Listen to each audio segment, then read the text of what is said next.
Hello, everybody. How's it going? It's the 30th of December, 2021. We're almost at the end of the year. Tomorrow's the last day of the year. It is 11:30 a.m., which means it is time once again for our midday mindful moment. I'm Reverend Jonathan Zenz. I'm the minister here at Unity of Tucson, and this is the opportunity that we take right here in the middle of the day, Tuesdays, Wednesdays, Thursdays, and Fridays, to affirm our good, to deepen into the understanding of our wholeness, knowing who we are. That's what we're here to do. Know who we are.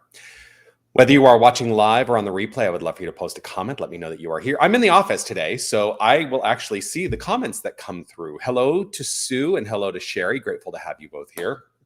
Always grateful to share this time with you, with all of you. I will, of course, offer this reminder, which is to say, you are love, you are light, you are life, you are magnificent.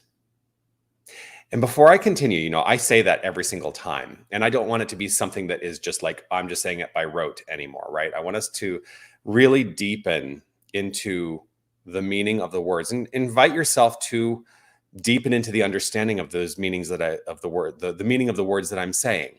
You are love. Think about that. You are love. You are inherently love. The wholeness of you is love. You are light. The wholeness, every aspect of your being is light. You are a celestial, luminous object. Think of that. You are life, the very activity of creation. You are the unfoldment of the good. You are life. You are magnificent. There is nothing that can dim your magnificence. There's nothing that can dim your magnificence, at least in my eyes. Are you trying to dim your magnificence? That's something to think about. Do we try to dim our magnificence so that we don't seem too, something to others? Anyway, I will keep holding to that truth. You are love, you are light, you are life, you are magnificent. I affirm that each and every day. Good day to Jason. Thankful Thursday. Blessings, Darwin and Jerry. Hello, Sheila. Hello, Beth. Hello, Annie. Always grateful to have you here.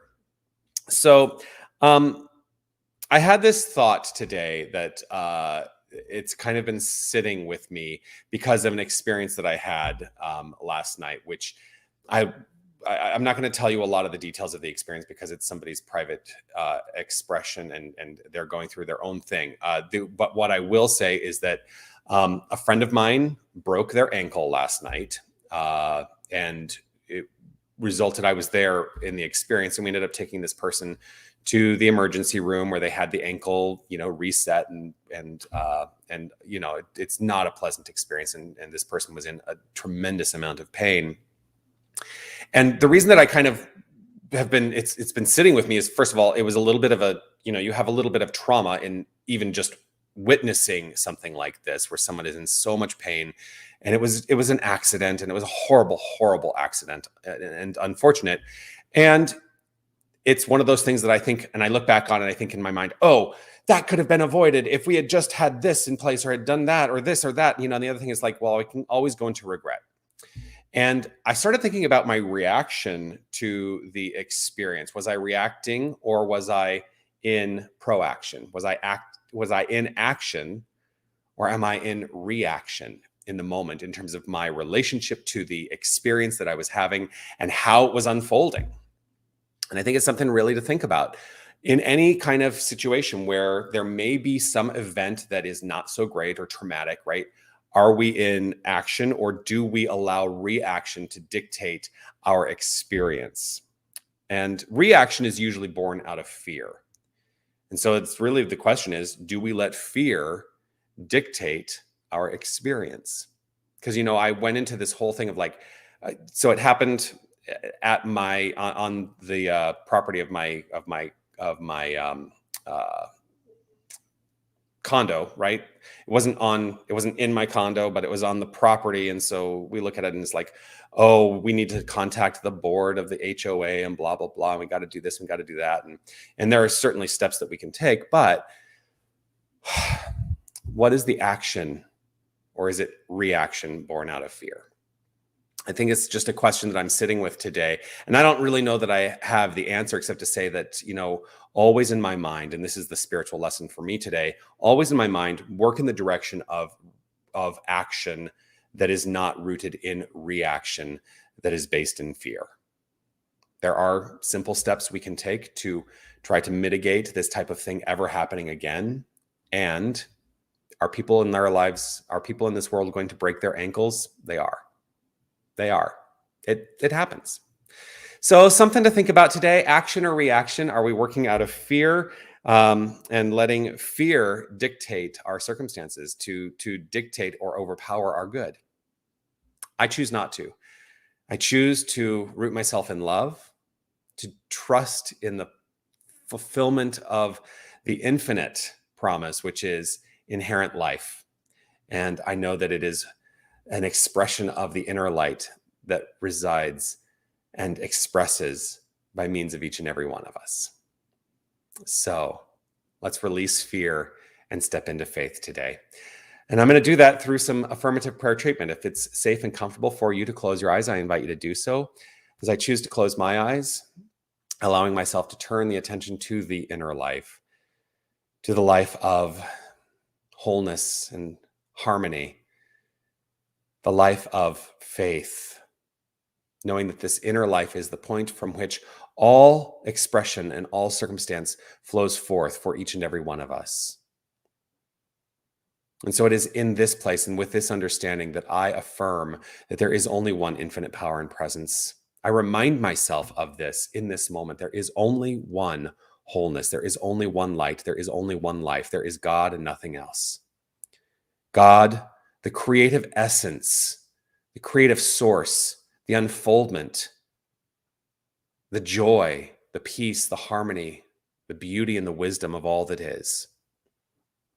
God, that infinite consciousness that has never been touched or affected by anything outside the self. For there can be nothing outside the self, for God is all there is. And knowing this, trusting this, I know that all that flows forth, every expression in form is God. And this is who we are, each and every one of us. We are this power. We are this presence. We are this creative source. It is our core identity. We are love. We are light. We are life. We are infinite power, and we are magnificent. And so I step forth knowing that all that flows freely is infinitely rooted in faith, showing up as faith. And faith overrides any fear.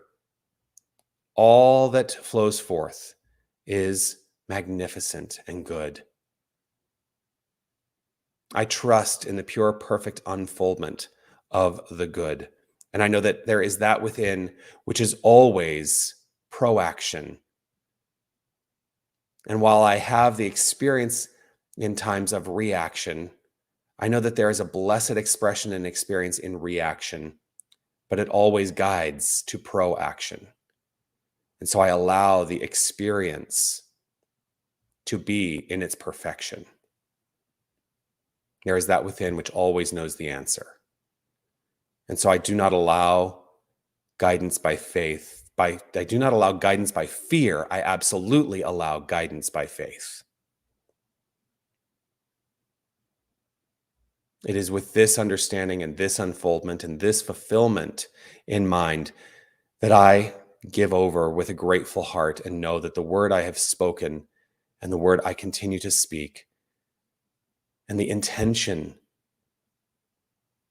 and the affirmation that exists energetically in this word is complete and it is fulfilled. And I let it be so as I relax, release, let go, trust, and know. This is so. And so it is. Amen.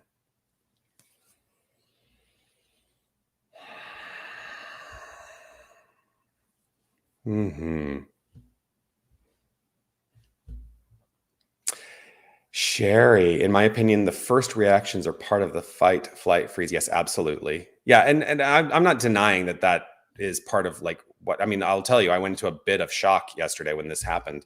And I was in that fight, flight, freeze. I was definitely not in freeze. I was not in fight. I was not in flight. In fact, I have a very specific, I realize this about myself. I have a very specific reaction to traumatic experiences like that. I go into, I kind of have a bit of a shutdown in a way where my work is to do the work. And I'm grateful that I have that reaction. I don't go into an emotional response. It's not been my thing really ever. It is how easily we can switch to recover and retreat, right? Yes, which is the fun part. Having faith helps the switch to happen with more ease. Yes, it does. Thank you, Jason. Good morning, William and Anita. Always grateful to see you here. So there you are. Consider that. Let that be perhaps something that you look at this day, this fine, fine day, as we step into the completion of this year. Can't believe it's almost over. Sue, thank you. Good lesson, wise words. Thank you very much. Thank you. Thank you. Blessings to you all. Don't forget on Saturday, Saturday, I'm still planning it to have the Labyrinth Walk and Dissolving Bowl. We do have rain in the forecast. So I'm trying to think if it looks like it's going to rain, what I might do as kind of a rain experience. I'm thinking that through. But there will be something on Saturday. That's my plan. So join me on Saturday. But it's an open house between 10 a.m. and 3 p.m. Right here at Unity of Tucson. Also, Sunday morning is our guided meditation at 9. That's a virtual experience. You can also join for service in person or online at 10 a.m. Yes, I do pray for expedient recovery. Thank you, Sheila. Thank you, Annie. Yes. Do share this video. Continue to comment. I love to see the comments coming through. And also, click one of those reaction icons. The heart is my favorite on Facebook. Give me a thumbs up on YouTube. And there we are. Sherry, a topic I'm passionate about in your employment, I bet. Yes. Yes. Okay, I'm done. I'm yammering. Have a magnificent, magnificent day. Know that you are magnificent. I am deeply grateful for you in every single moment. And I absolutely look forward to seeing you once again tomorrow for the Midday Mindful Moment. Peace and blessings.